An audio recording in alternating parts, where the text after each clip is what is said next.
user stories. So today we are going to be talking about user stories. We're going to cover what they actually are. We're also going to cover what a good one should look like. And we're also going to talk about how to go about actually crafting one. Hi, my name is Chris. I'm a team coach with a background in business administration and accounting. Welcome to my channel, Everything Agile, where I try to share my agile knowledge with all agile practitioners out there so it can help you succeed in your teams as agile practitioners, be it scrum masters, agile and agile coaches. So, um, what are actually user stories?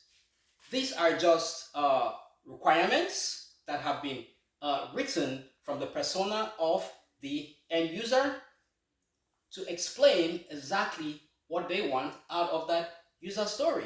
So again, user stories are just simply business requirements, right? That are written from the perspective of the end user. And if you remember when I talked about the phases of the software development lifecycle, requirements gathering was actually one of those phases, right? So traditionally, these were tons and tons of documents that were written to actually gather requirements from the client. But then user stories are kind of a summary of what those tons of documents on requirements actually are. So a brief history on user stories. So Kent Beck, who is the father of extreme programming, so he was fed up with the time that was wasted actually gathering all these requirements, right, from the client. So he felt that that was a lot of time wastage and that was not very agile. So he came up with the concept of user stories, where those requirements could be, summarized on sticky notes like this, and where it's just an opportunity for the team to pick it up, look at it like during sprint planning or during events such as backlog refinement, and have a conversation around it, and they can now build in all the details they need based on their understanding of that requirement, right? So that is how user stories actually came about. So what does a good one actually look like? So for a good user story, we have the famous criteria known as the INVEST criteria. I'm going to put this down for a quick second. And the INVEST criteria, the very first part of it says independent, right?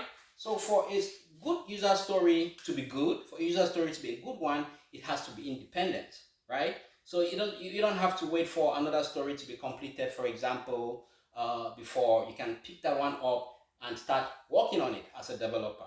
So a good feature, characteristic of it is that it can stand on its own and it has its value on its own, right? And then the next characteristic of a good user story is that it has to be negotiable. So user stories are not set in stone. Remember, these sticky notes, and again, I understand these can be created electronically as well. That's why we have project tracking tools like Jira and Rally, where we create those user stories, right, electronically. It's the same thing. So it's just an opportunity to pick it up and have conversations around what that story really is, and flesh it up while we're having that conversation on that card. So now, while that conversation is being had, we can now flesh it up and negotiate what that story is all about. Even while the developers have already picked it up and put in the sprint and they are currently working on it, right? That's why inspect and adapt events such as the daily scrums, they still talk about it if things have changed, if new ideas have come up, and they now think the story is evolving as they're understanding it more. It might give rise to the birth of another entirely new user story, which it can be created in the back and put in the product backlog and negotiated with the PO to pull it up, pick it up, and work on it in the next sprint, for example. So, negotiable. A user story is not set in stone. All right, another feature of a very good user story is that it has to be valuable, right? And when we talk about valuable, we mean, it should have some business value in it, right? And for it to have business value, it has to be complete. And by what I mean by complete is that you should have both the front end and the back end of that user story built in, right? And for me, that's why when I join a new team and I'm having my one-on-one sessions with my team members to get to know them more and build trust, I really want to understand what kind of developer they actually are. Are they front end? Are they back end? Are they QA? Or yeah, what is really their role? That way I can start having a forecast on how biased they're gonna be when negotiating user stories with the PO and putting in the backlog and writing them. So I try to understand that, because for a user story to actually have a business value, it has to be complete so that it is usable, right? I mean, from its name, it has to be usable. There's no point developing just the UI and leaving the back end of it. Then if that story is accepted, it has no business value. So to break it down further, imagine a cake, right? How would you like a cake? I'll try to draw one here. I'm not a very good artist, so bear with me. So imagine a cake like this, and if you were to get a slice of a piece of this cake, how would you like it, right? So imagine this layer is maybe the vanilla flavor, this layer is chocolate, and this layer is maybe the flour part of it, So how would you like to savour this cake? Would you like to have a vertical bite or slice of it, or would you like to have a horizontal slice? Me personally, I would like to have a vertical slice of it, so that I can be able to have all the hints of the vanilla, the chocolate, the flour. But my daughter is totally fine with just having the vanilla piece of it or the chocolate, because that's what she likes. But that's a story for another day. All right. So that is valuable. It should be written in such a way that when it is being accepted by the PO at the end of the sprint, it should have some business value in it. Then estimable. So you want to be able to estimate the level of effort that has to be put to do that story, right? So what are some of the factors that can affect the level of effort, or the LOE as it is popularly called? So how complex is that story? What's the complexity of it? And that's why we are even doing Agile in the first place, because we are building complex products, right? So how complex is that story based on the experience of the team, for example? How complex is it? Then you also look at the risk. What's the risk that that story might not be done based on the experience of the team members? Have they worked on similar stories before? What's their experience with that story? What's the risk around that story getting done? So that also plays into the estimate. And there are other implementation factors, such as dependencies, especially if you're working in a safe environment, like I did a little while back. Then you can face a situation where your story is dependent on another story, and on another story that another team is working on. So you might have that dependency. Then what is your definition of done as well? What's your definition of done? Each team will have its own definition of done. It can go by the policies of that company, of that organization, and the team may have drafted their own definition of done using that of the organization as a foundation, right? So each team will have its own definition of done before they can say, okay, this story is done. Is it unit tested? Is the designer done? What are the various tests that have to be run? And what are the various sign-offs that have to be incorporated in that story? So it's gonna differ. So all of that are gonna determine what the LOE, or how to estimate that story. And again, you can estimate it using various techniques, such as t-shirt sizes, bucket sizes, even the Fibonacci series, and that activity can be done during an activity such as planning poker, maybe during sprint planning, for example, where we are estimating all those stories. So I'll go into more details about story estimation in another video as a whole, probably next Saturday. I'm not too sure, but we'll talk about that next time in much more detail. But let's get back to user stories. So that is estimable.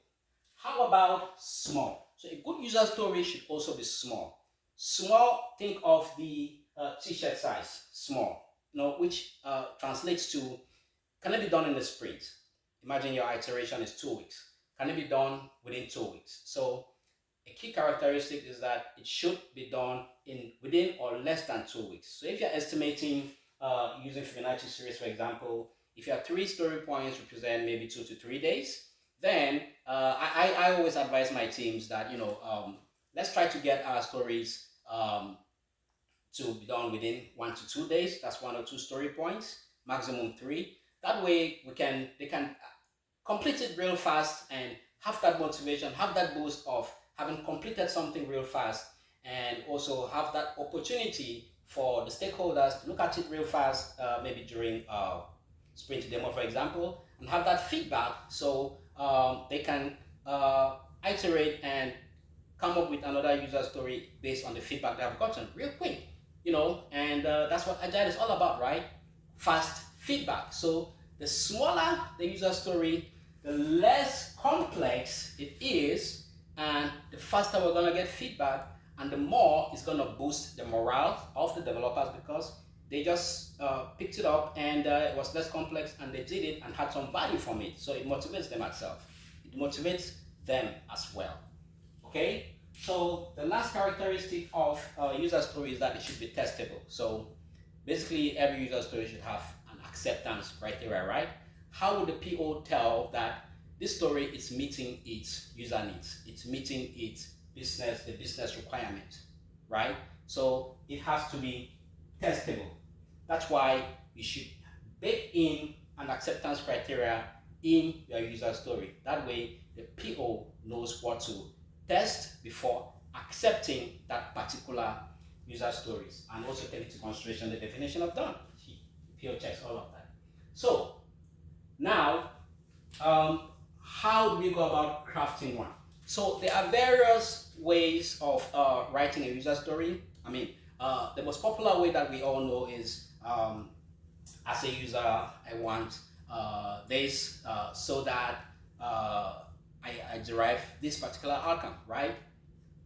But you don't have to write it that way. But for me, however you decide to write your user story, you should have these 3 key components, right? We should have the who, the user persona, we should have the what, which is the activity that has to be done, and we should have the why, which is the value.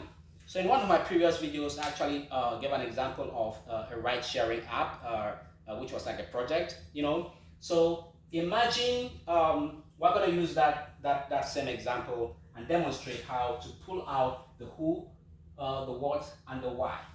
So let me clean this up real fast so we can do that. The cake goes away. Who's hungry? I just mentioned cake.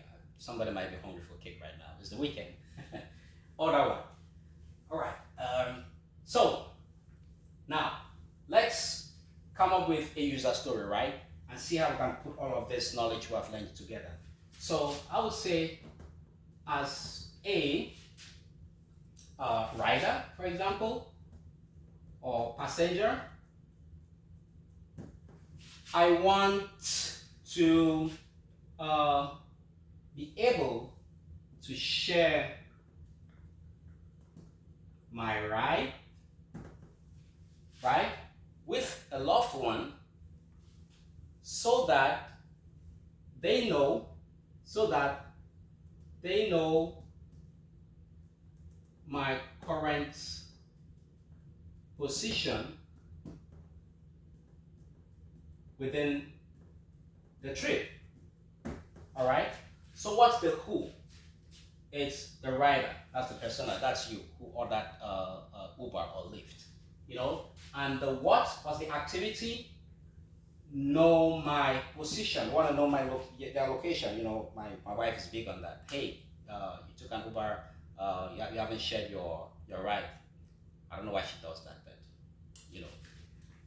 Then the last thing is you want to know the why, so that they can be able to tell your position in real time, right? And it's a crazy world we're living in. Anything can happen, so that they can track that. So that's some business value in it. So yeah, so basically that's what user stories is all about. In this video, you learned what they are, what a good one looks like, and how to go about crafting one. So thank you very much, and if you like what you heard, please give this video a thumbs up and subscribe to my channel, so that also turn on the notification bell. When I release more videos, you're not going to miss out on them. Have a nice Saturday, and go ahead and order that cake. It's worth it. Bye.